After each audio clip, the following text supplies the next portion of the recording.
দেখেন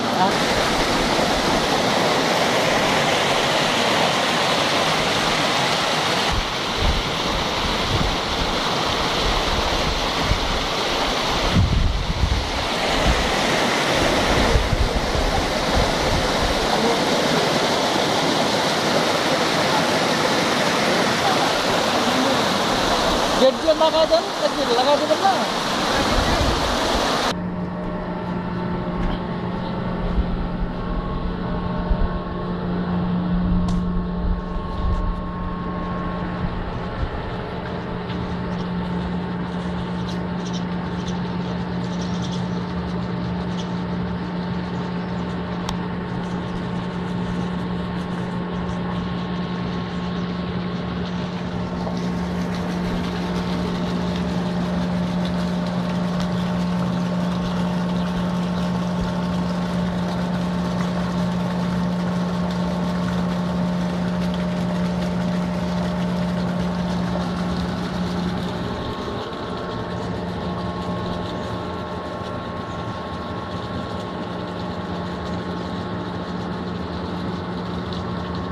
पाँच गुने चलिए पानी में इसे पाँच गुन देने के लिए हाँ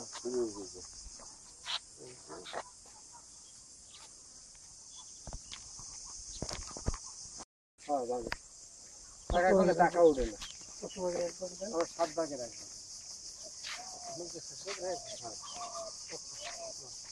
ये नहीं तो अनेक कंटेंट ये अलग में तो कुछ তারপরে সম্পূর্ণটা এরিয়া ব্লক হয়ে গেছে পাম্পের সমস্যা না হয়েছে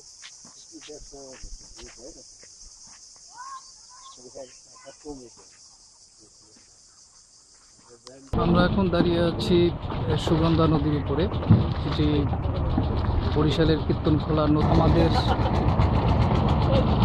ইনটেক ক্যানেল এই দিক দিয়ে নিয়ে চলে গেছে।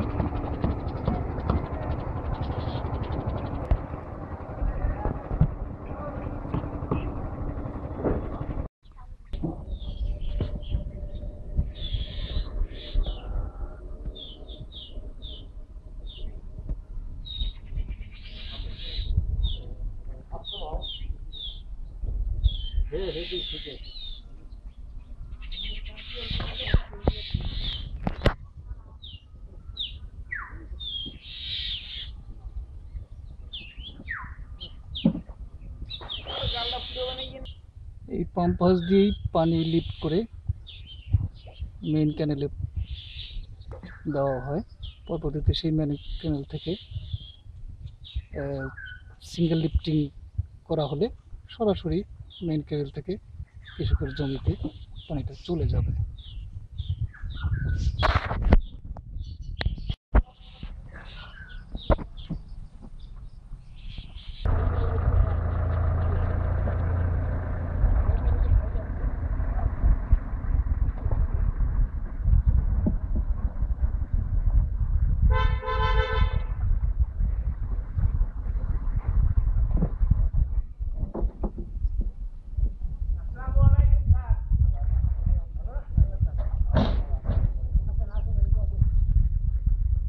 নৌকা সহ একেবারে ভাড়াই উপরে চলে যাবেন।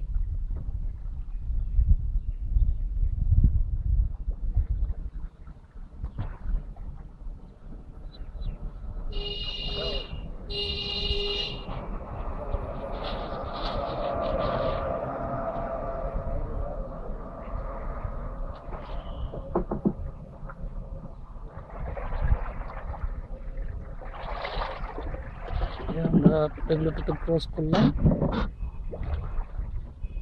এগিয়ে গিয়ে এখানে এসে ক্যানেলটি সামনে আরো সামনের দিকে চলে গেছে। এরপরে এই দিক দিয়ে আরেকটি ক্যানেল এই ব্রিজের নিচ দিয়ে সামনের দিকে গেছে।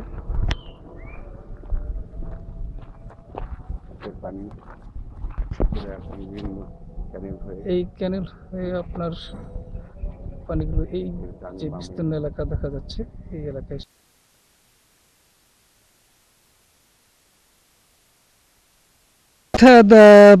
স্থানীয় কৃষক ভাইরা, আপনারা জানেন যে এই বিআইপি সেচ প্রকল্প 1972 থেকে 75 সাল এর একটা আপনার বৃহত্তর বরিশাল জেলার কয়েকটি উপজেলা নিয়ে একটি সমীক্ষা চালানো হয়। এর মধ্যে পানি উন্নয়ন বোর্ড, বিএডিসি এবং অন্যান্য যে সংস্থাগুলো ছিল, সেই সংস্থাগুলোর মাধ্যমে এটা প্রাথমিক জরিপ কাজ সম্পন্ন হয় এবং পরবর্তীতে সিদ্ধান্ত হয় যে এই জেলার আওতায় সেচের মাধ্যমে এলাকার শস্য এবং অন্যান্য যে কৃষি ফসল আছে সেগুলো উৎপন্নের জন্য এই পাম্পগুলি স্থাপনের সিদ্ধান্ত গৃহীত হয়। আমরা এখানে কেন উপস্থিত হয়েছি এ ব্যাপারে আমার নির্বাহী প্রকৌশলী আপনাদের মোটামুটি ব্রিফিং দিয়েছেন। এখন আমাদের প্রশ্ন হয়েছে, আপনারা যারা কৃষক চাষাবাদ করেন তারা এই পদ্ধতিতে চাষাবাদ করে লাভ হইতেছেন কিনা আমরা জানতে চাইব। কেন যে পূর্বের দ্বিতীয় পদ্ধতি ছিল সেটা বন্ধ হয়ে গেল? আমার প্রথম প্রশ্ন, একজন আদর্শ কৃষক হিসাবে আপনি দেবেন না কে দেবে?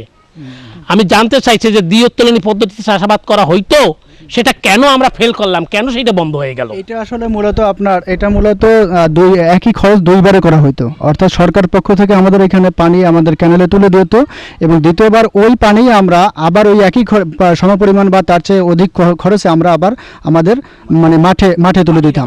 যে কারণে দেখা যায় যে আপনারা অনেক সময় তুলে দিলেও আমরা আর্থিক সমস্যার কারণে বা দেখা যায় যে মানে ডিজেলের দাম বাড়তির কারণে বা বিভিন্ন আর্থিক সমস্যার কারণে আমরা ক্যানেলে পানি থাকলেও দেখা যায় আমরা চাষাবাদ করতে ব্যর্থ হইতাম।